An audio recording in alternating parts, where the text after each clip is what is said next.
Vamos a hablar de un libro, de una nueva presentación que va a tener lugar el próximo o el día 16 de mayo, que es viernes, en la Casa de la Cultura de Santisteban del Puerto. Es un libro que viene un poco a sacar o a poner a relucir una parte de la historia local, de un personaje local, y nada más nada menos que un alcalde, Marcial Medina, un alcalde que seguro que muchos conocerán, a otros les sonará y a otros pues con este libro van a aprender quién era esa persona, porque lo ha escrito, creo que fue sobrino, Hipólito García. Sí. Eres sobrino del alcalde. Sí, soy alcalde. sobrino del alcalde. Bienvenido, Hipólito, aquí a esta casa. Gracias, buenos días. Un tocho de libro para hablar de una parte de la historia de Santisteban, que es un personaje que fue alcalde. Sí. Mi tío fue alcalde durante 17 años. Digo yo que aquí no cabe todo, o sea, que te has dejado No cosas. cabe todo, no cabe todo. Claro. El libro surge porque una anterior novela mía, que se titula Amor y desolación en Santisteban, pues constaba de varios capítulos. En esos capítulos tenía un capítulo para mi madre, otro para mi padre, otro para un perro que tuvimos, tal, cosas muy íntimas y muy emotivas. Y uno de los capítulos era para mi tío Marcial. Entonces uno de los amigos que me ayudó a presentar el libro y me comentó, pero hombre, ¿cómo tu tío con 17 años de alcalde, desde 1957 hasta el 74, da para una enciclopedia? Todo lo que hizo, claro, ¿cómo es que le has dedicado solamente un capítulo? Porque no te preocupa un poco y lo amplías. Y entonces, a raíz de esa semilla, pues recordando viejas conversaciones con él y también hablando con amigos del pueblo, gente que me ha pasado historias, anécdotas, me he ido recabando información y entonces de ahí ha surgido el libro. Entonces, en distintos capítulos, en los primeros 7 capítulos hablo un poco de él, de sus vivencias personales, de sus costumbres y tal. Porque tú llegaste a conocerlo bien. Sí, yo es que convivía con él. Convivías o sea, con que él. Mi padre se casó de segundas con su hermana, yo iba pequeñito con 3 añitos, y entonces ahí en esa casa me dieron un cariño, una ternura y un amor que han hecho que yo sea lo que soy, porque realmente me han querido muchísimo. Y entonces mi tío pues me trataba, me iba a llevar la mano a un sitio, a la alcaldía, viaje, tal, y yo convivo con él toda la vida. O sea, que es un libro dedicado a la memoria afectiva que mantienes de tu tío o al trabajo que realizó como alcalde ayudando a los demás y poniendo en marcha proyectos. Pues tiene 4 objetivos. El primero, yo soy como un testigo curioso, ¿no? Que recuerda los hitos, los grandes hitos que hizo mi tío. Y de forma muy inocente, siendo niño. Sí, de pequeñito. Entonces él hizo tantas cosas por el pueblo, consiguió la plaza de toros, a través de los problemas, problemas de investigación policíaca, ¿no? Tal. Por ejemplo, consiguió el primer instituto en Santisteban, a pesar de la oposición que había con otras localidades que lo querían y tal, y donde tuvo que investigar y tuvo que irse a Madrid y luchar por conseguirlo, ¿no? Consiguió pues sacar a la gente de las cuevas de Santisteban, que vivían en las cuevas, hizo una barriada, todo con ayuda de la iglesia y ayuda de la política y tal, ¿no? Y ahora contaré alguna anécdota. Entonces el primer objetivo es recordar su vivencia en los 7 primeros capítulos y luego los demás pues los logros al frente del ayuntamiento. Luego en un segundo objetivo sería recordar su empatía y su humanidad, cómo era un hombre que se volcaba por el pueblo y ayudaba a sus vecinos en todo lo que estuviera en su mano, en casos hasta de problemas familiares, o sea, de todo, ¿no? Claro, fue una época también muy complicada para todo el mundo, para las familias. Sí, había pocos recursos, muchos entonces, vivían muy mal. Efectivamente, él luchó siempre por conseguir ampliar y mejorar el pueblo, a pesar de que la ley que había entonces de cooperaciones locales lo ligaba, lo ataba mucho, porque en los libros... Estábamos en un régimen, claro, aquí en no ese había... régimen había unos libros, y en esos libros se llevaba, cada libro tenía unos gastos, y no se podía modificar ni pasar un gasto a otro. De manera que si pasaba un gasto que era para el alumbrado, lo pasaba, por ejemplo, a fiestas, eso era un delito de apropiación impropia. No te quedabas con el dinero, pero estabas moviéndolo. Y eso no se permitía. Y él, pues, no lo permitía. Él hizo mucho de eso, intentó conseguir las cosas y sacó adelante. Hoy en día algunos alcaldes se pasan con eso, de pasar de un sitio a otro. Bueno, él, desde luego, mover dinero no movía, ¿no? Bueno, entonces ese sería el segundo, la empatía del pueblo y cómo se preocupaba por el pueblo. Un tercero sería demostrar mi cariño, porque le debo pues, todo lo que soy. Él se preocupó por mi enseñanza, me regalaba libros de pequeño, me motivaba. Pero yo que fuiste profesor por él. Sí, yo me he movido en 2 ambientes. Uno, mi padre, que era del campo y le gustaba la caza y me llevaba a cazar, y era un hombre fuerte, un hombre temperamental, un hombre sanguíneo, ¿no? Y un hombre leal y noble, ¿no? Pero luego mi tío me aportaba el punto de cultura, de inteligencia, de saber vivir y saber estar, comportarme y el amor a los libros, ¿no? Entonces yo he tenido esa gran suerte. Había un equilibrio ahí, ¿no? Esa gran suerte. Entonces pues recordar el cariño que tenía. Y por último, pues pedir disculpas, ya en mi primer libro pide y tal, al mundo y a mí mismo, porque no me porté bien al final con él. Al final... ¿Qué pasó? Porque al final él no quería rotar, éramos 3 hermanos y no quería rotar. Llegó un momento que habíamos decidido que se quedara 4 meses con cada hermano y él quería... Porque él no podía estar solo, por edad, por... Ya porque se quedó solo en la casona de Santisteban, todos lo habíamos ido y tal, y entonces pues para no estar solo, pues decidimos que rotara. Y él rotó, pero luego me dijo que él quería quedarse conmigo y que no quería rotar más. Que él quería quedarse conmigo y no quería cambiar porque estaba al lado del pueblo. El sobrino era el favorito, claro, bueno, porque los demás, ¿dónde estaban los demás? Claro, es que yo vivía en Castellar de Santisteban, que está al lado está a 8 kilómetros, entonces él cogía el autobús o yo lo acercaba fácilmente, y él estaba pues, él creó, él participó de forma decisiva en la creación del Ateneo y Lugo de Santisteban Cultural, y luego en el certamen, en el Museo Jacinto Higuera y en el certamen de escultura bienal que se hace, el patronato, todo eso, él colaboró enormemente. Y claro, tenían una amistad, un contacto en la rebotica, se juntaban allí todos sus amigos. Y una necesidad de seguir aportando a su pueblo, sí, ¿no? Sí. De seguir sembrando. Efectivamente, él vivía en el pueblo y para el pueblo, ¿no? Y claro, él no quería rotar y ya hubo ahí unos problemas, no llegamos a un acuerdo familiar y tal. Porque el resto de familia, tus hermanos, ¿dónde mi hermano vivía en Villarrobledo, en Albacete, y estaba bastante lejos. Cerca, pero no tan cerca. Sí, estaba lejos. Y mi hermano vivía en Badajoz.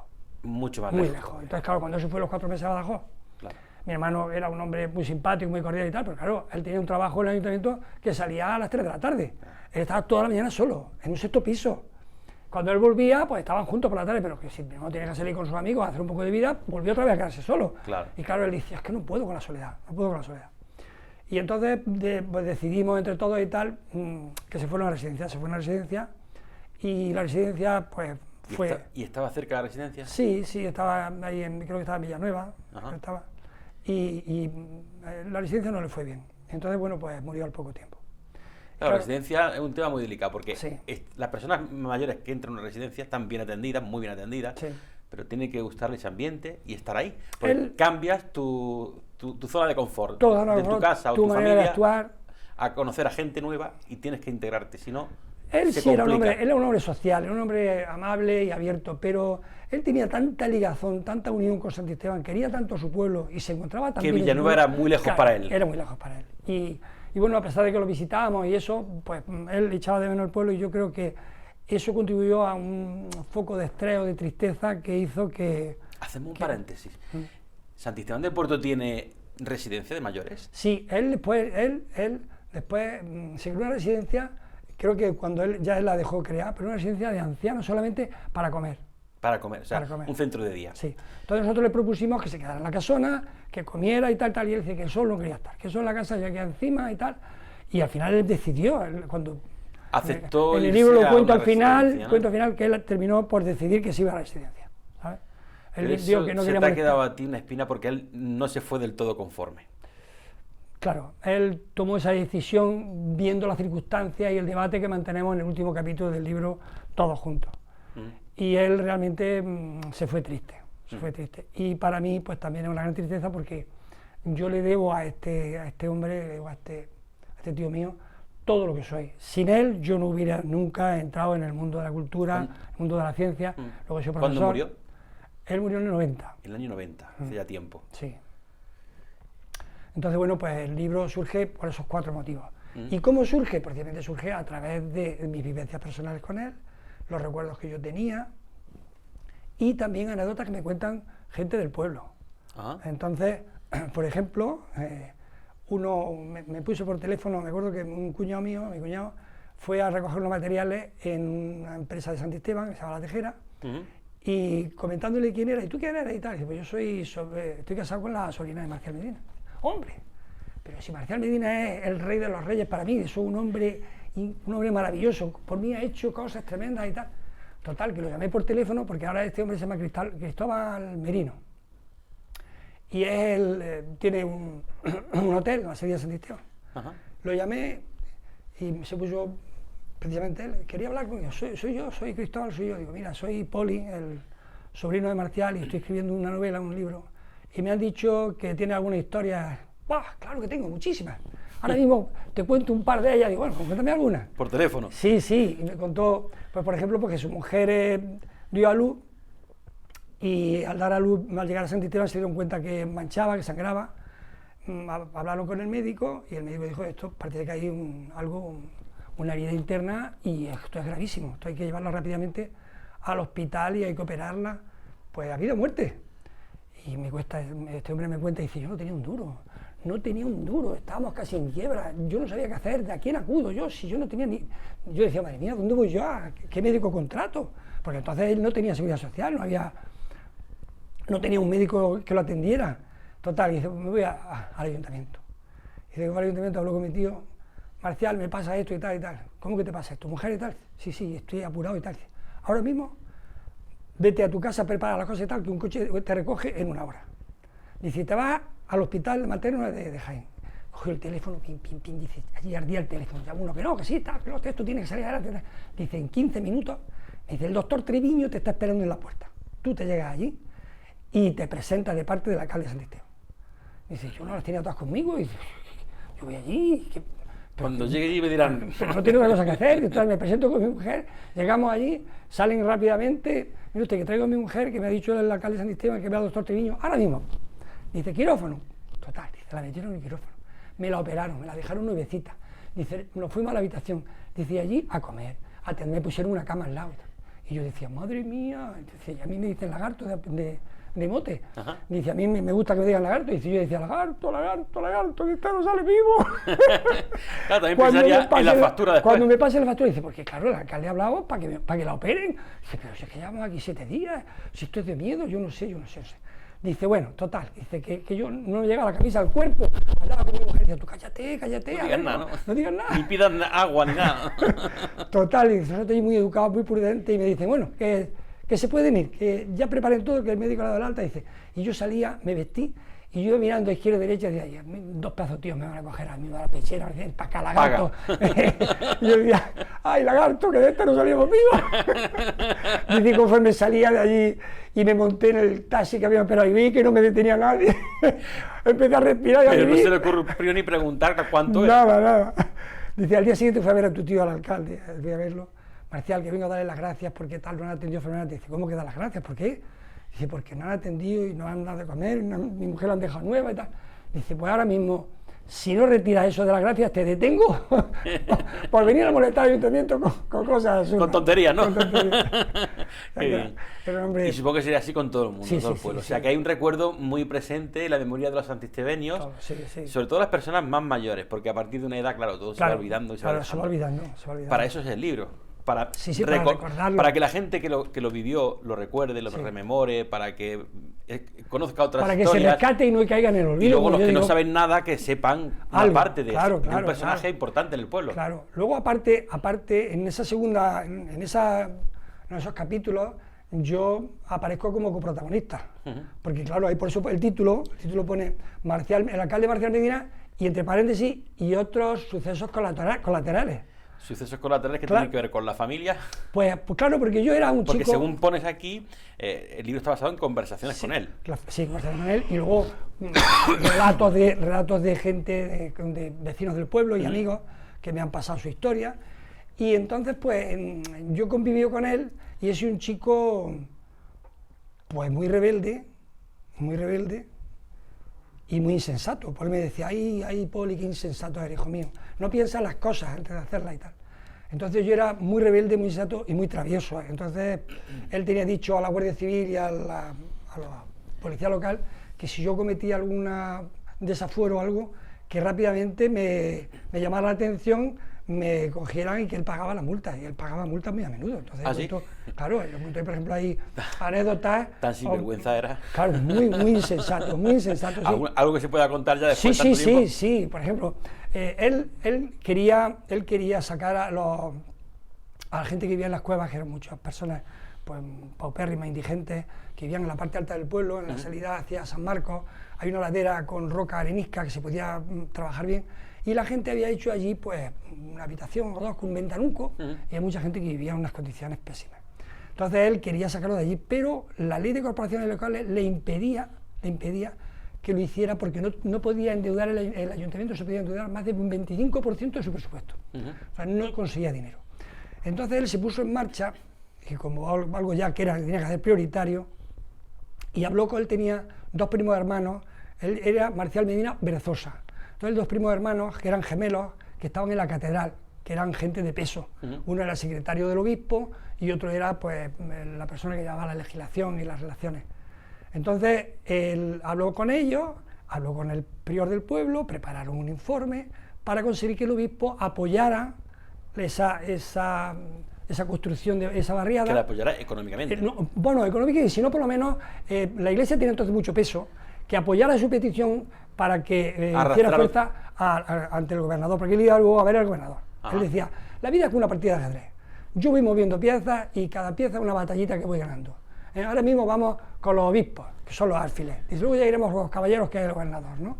Entonces, sus primos le ayudaron, lo invitó a venir a casa, en casa prepararon una comida fantástica, ¿no? Y tal, para que luego, cuando viera el obispo las fotos y todo y tal, lo apoyara. Entonces estaban preparando la venida del obispo y se enteró mi tío que el obispo le encantaba, le volvía loco, unos botellines de sidra que tenían muy bajo en alcohol, que era aquello comida de gourmet, porque no existía, había que pedirlo, ¿no? Sí, sí. Y trajeron una caja para él y la escondieron en la despensa, estaba Coca-Cola, bueno, la escondieron Coca-Cola, Fanta, tío era Pepsi. Un buen estratega. Claro, total. Además de buen jugador de ajedrez. Entonces él sabía francés, tenía estudios, en fin, que era un hombre para la época estaba muy preparado. Entonces yo me levantaba por las siestas y tal, y me gustaba mucho leer en el patio, y me movía por el pueblo pues en silencio, porque me arrestaban, y yo me gustaba ser un poco felino, ¿no? Y sin hacer ruido. Pues si había que hacer alguna cosa, me gustaba tallar madera. Luego mi madre me regañaba, pero bueno, yo estaba siempre trasteando. Y vi aquella botella y dije yo, pues esto qué tiene que ser, esto tiene que estar bueno, ¿no? Voy a probarlo. Y aquí escondido. Pero me van a pillar. ¿Cómo lo hago? Entonces, con un cuchillo muy despacito fui levantando el diente de cada chapa muy despacito y quitaba el platillo nuevo, flamante. Me veí medio y vi media botella y vi que aquello estaba muy rico. Y entonces pues la rellené y la tapé.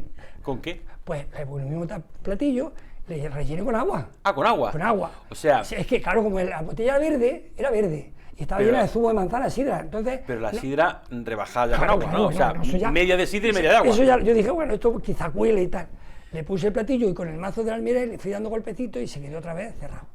Y claro, fui haciendo visitas, me resistía un día, no, otro día me iba a tomar un poco. Venga, que no pasa nada, una más, ¿no? Y así, pues si aquello tenía 20 botellines, pues me bebí 10 o 12, lo que fuera. O sea, que había de adulterado, ¿no? Total, que llegó la comida. Y yo decía, madre mía, cómo me pillan, si no me pillan, si me pillan, pero si sacan de los que no, total. Menuda lotería. Que estaba todos los comensales, todas las fiestas y tal, y mi tío se levanta. Señora obispo, ilustrísima, le hemos preparado aquí unos botellines que sabemos que le gustan a usted y tal, y se los vamos a decir, ¡oh, qué bien, qué maravilla, el obispo, qué gusto, qué placer, qué trato más cordial! Total, su tío, ¿a quién tiene?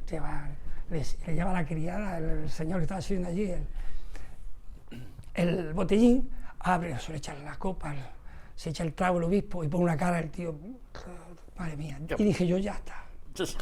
Primero la diana, ¿no? Salí de ahí huyendo y me fui a la cocina y todos los comensales mirando, esto está echado a perder. Y mi tío, ¿cómo va a ser?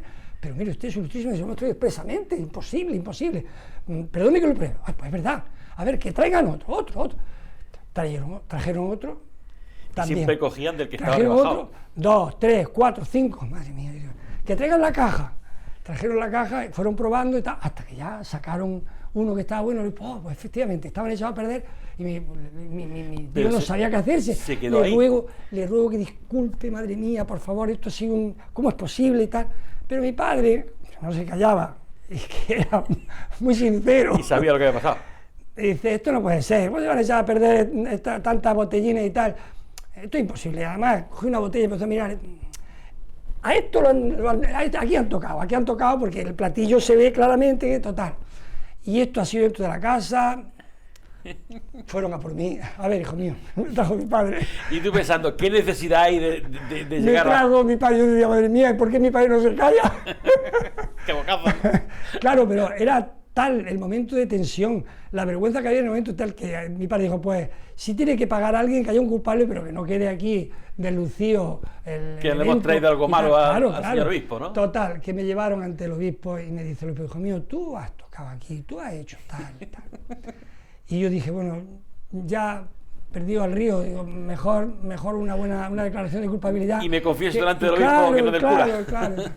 Pues sí, mire usted, Su Ilustrísima, yo es que no lo he probado nunca y aquello me gustó mucho. Y entonces dije, voy a probar a ver uno. Y como me gustó, pues luego la tentación, repetí y tal. Nada. Todo el mundo, un murmullo y todo el mundo riéndose por lo bajo.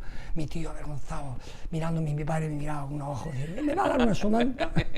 Tú pensando verás tú después. Uy, qué castigo se me dio el día. ¿Y el obispo? El obispo me puso la mano en la cabeza y vamos a ver, señores, este chico ha sufrido muchísimo. Es verdad que ha cometido un error, pero el hecho de reconocer ante el público que se ha equivocado y arrostrar las consecuencias, eso tiene mucho mérito y para mí esa penitencia es suficiente. Así es que yo te absuelvo, ¿te arrepientes? Digo, sí, pues yo te absuelvo de tus pecados y tal. Yo allí me puso la mano encima de la cabeza, me absolvió, me dio la bendición y queda bajo mi protección.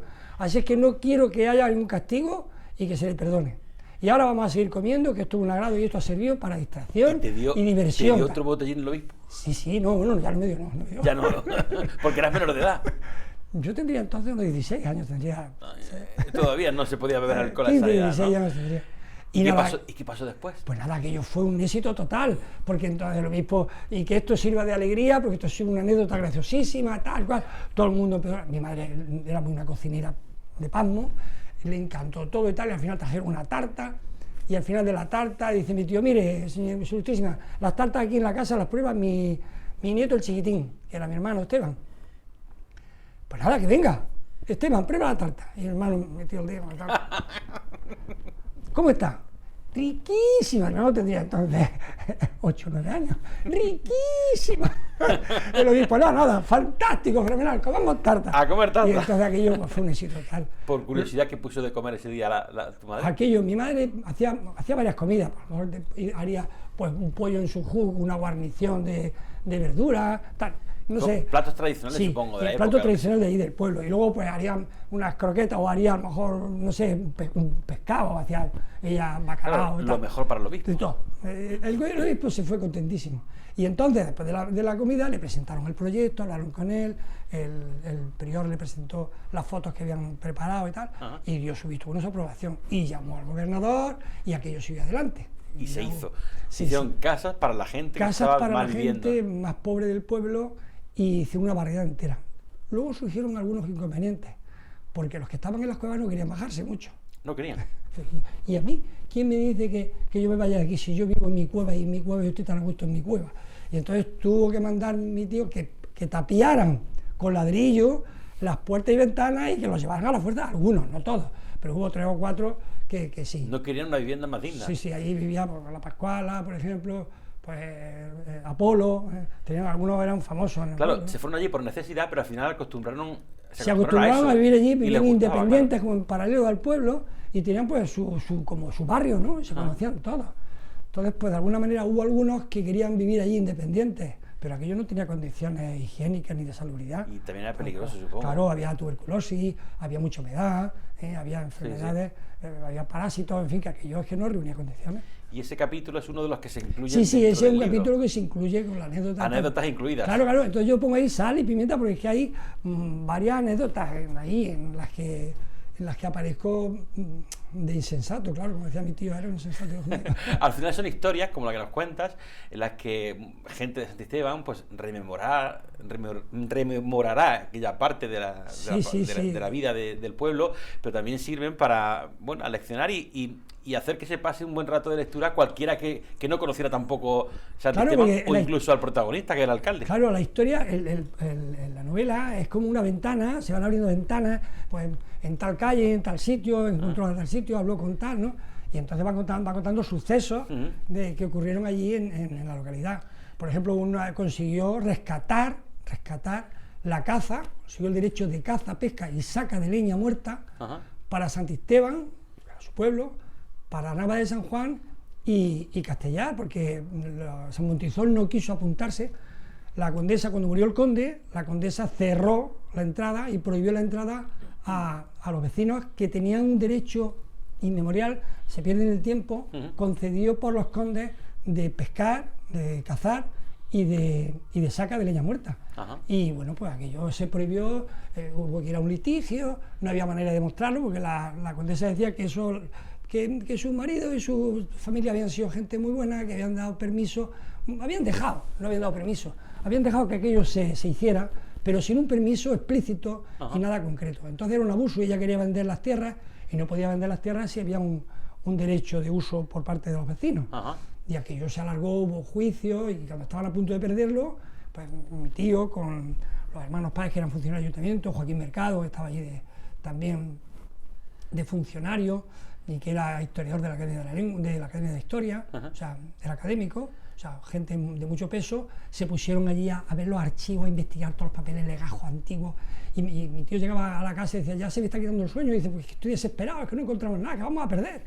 Dice, gastos, abogados, dice, y al final, una tarde, pues lo cuento ahí, cómo encontraron un documento en el que uno de el conde, no sé si era bisabuelo y tal, se dirigía al concejo pidiéndole que tuviera en cuenta y controlara a la gente que estaba entrando a cortar leña al monte, fulano y tal, que le costaba porque sus guardas lo habían encontrado, y que él le había dado, que su familia le había dado derecho de caza, pesca y saca de leña muerta, pero no de corte de leña viva. Ajá. Entonces, con eso consiguieron ganar el pleito, con ese documento antiguo. Y claro, Montizón, que no se había apuntado, o Chiclana, tal, los que se habían apuntado al pleito, que fue Santisteban, Navas y Castellar, consiguieron ese privilegio, mantenerlo, y ahora tiene su caza montería mayor, hace su montería de forma un precio bajísimo, y disfrutan de ir a la sierra, que la sierra está abierta para todos los ciudadanos de esas poblaciones. ¿En qué momento dejó de ser alcalde? En el 74. Supongo que ya para... En ese momento había ya un cambio, ya estaba el cambio de régimen estaba ahí. Entonces él dejó de ser alcalde, nombraron a otro alcalde, pero cuando se produjo el cambio, todas las fuerzas políticas vinieron a casa. Entonces en aquel entonces vinieron un Partido Comunista, Pedro Socialista, el PP, todos vinieron a casa. No había sido un alcalde que se portara mal con un sector de la población, que gobernó para todo el mundo. Y por eso lo buscaron después. Lo buscaron y dijeron que se presentaba para alcalde y que lo votaban todos.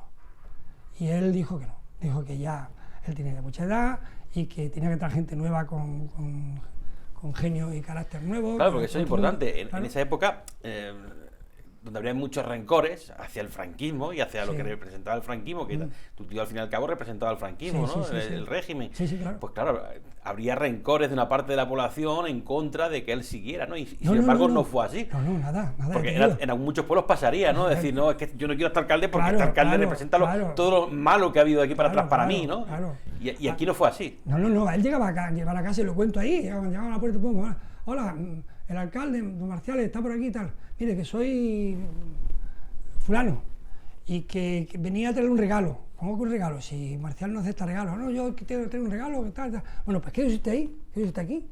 Que él venga y habla usted con él. Traía un pavo, o traían 2 sandías, o traían un borrego, en fin, cosas. Entonces pues llegaba mi tío. Hombre, ¿qué tal? Dame un abrazo, ¿cómo? ¿Qué pasa? No, que venía a traerle un regalo. ¿Un regalo por qué? No, pues tal, estamos haciendo... Vamos a ver, fulano, tú estás haciendo una petición al ayuntamiento, ¿no? De acuerdo. ¿Esa petición es honrada, es justa? Hombre, ¿qué tal? Sabes que no es justa. Sabes que no es justa. Entonces, como no es justa, no te puedo aceptar regalos. Ya sabes que te lo voy a denegar. Ya la tienes denegada. Y ahora, ¿seguimos siendo amigos? O tú me retiras la palabra. Pues ya está, pero... Tú eliges, ¿no? Tú eliges, pero yo no puedo hacer algo injusto a cambio de un borrego, a cambio de nada.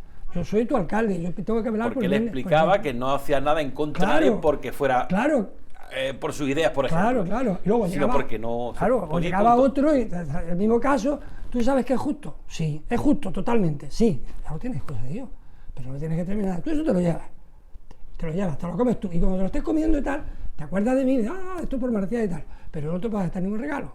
¿Vale? Entonces él no aceptaba regalos. Entonces fue honrado, ¿no? No, totalmente honrado. O llegaba y decía, don Marcial, que mi mujer me pega, por ejemplo. pero Bartolo, ¿cómo viene a contarme eso? Que me pega. Había maltrato.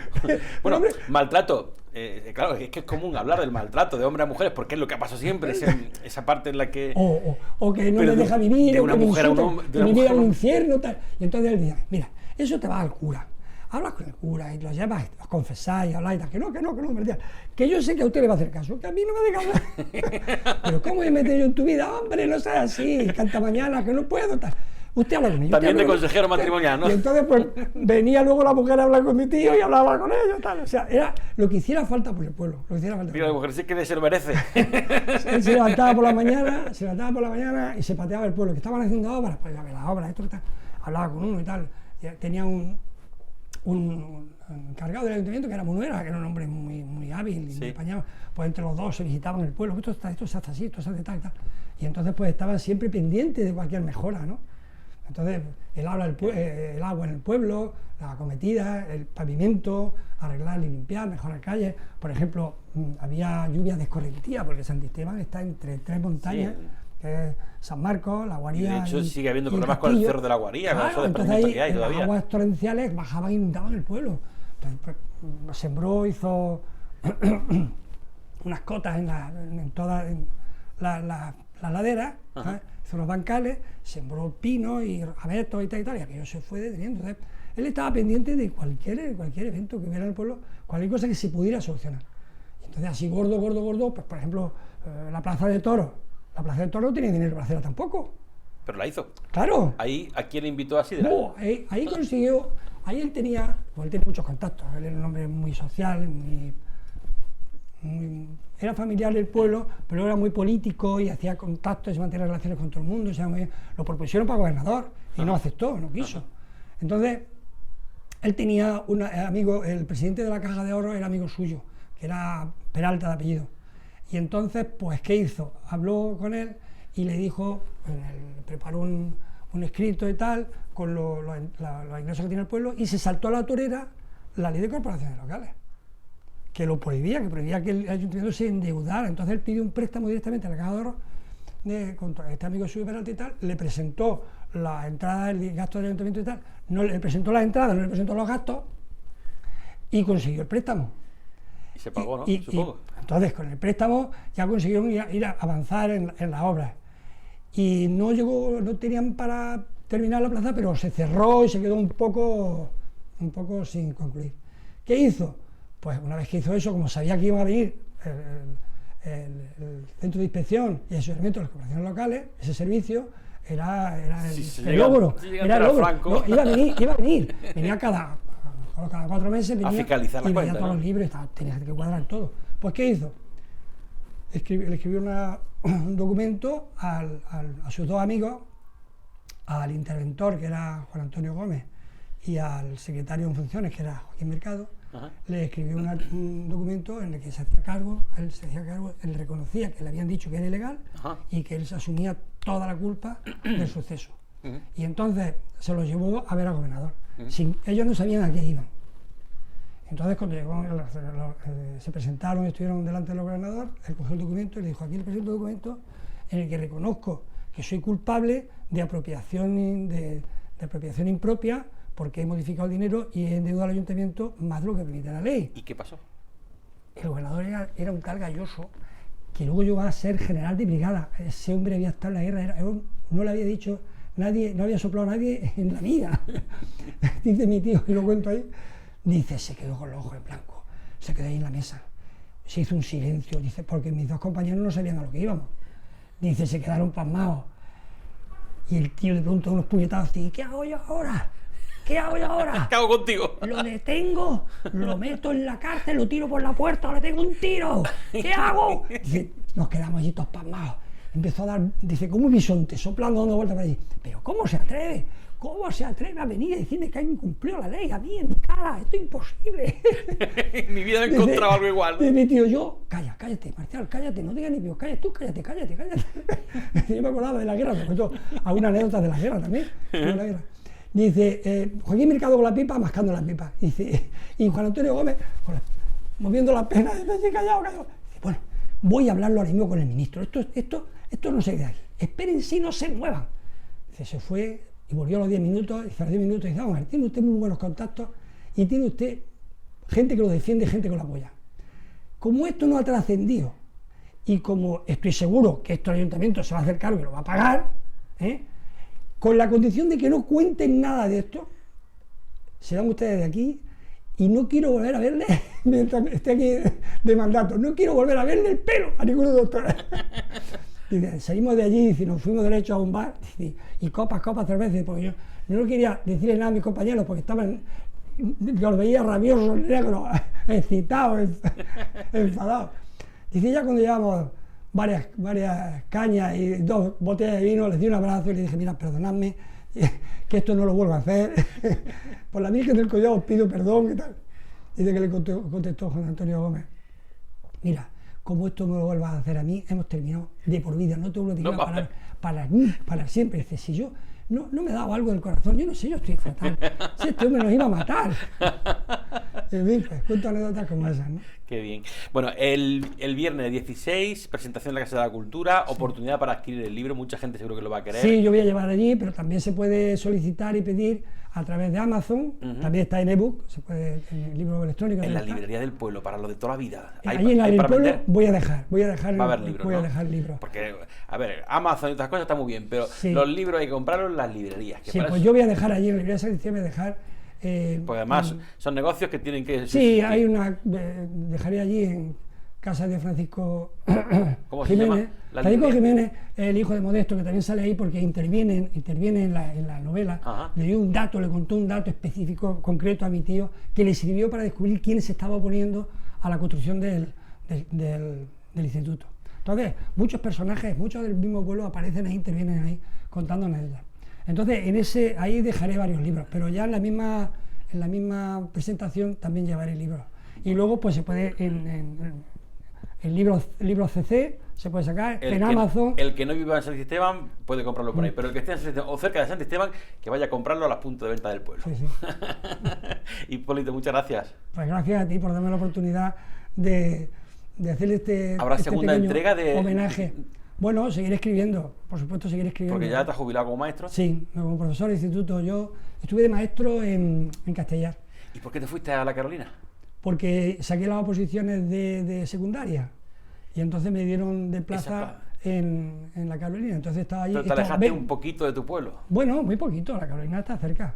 Entonces he estado 20 años de profesor de secundaria como profesor de lengua y literatura en la Carolina.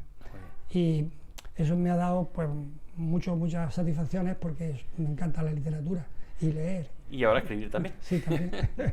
Muchas gracias, Hipólito, por venir. Gracias a ti, José, por darme esta oportunidad y a la Radio Villacarrillo. Un placer. Gracias.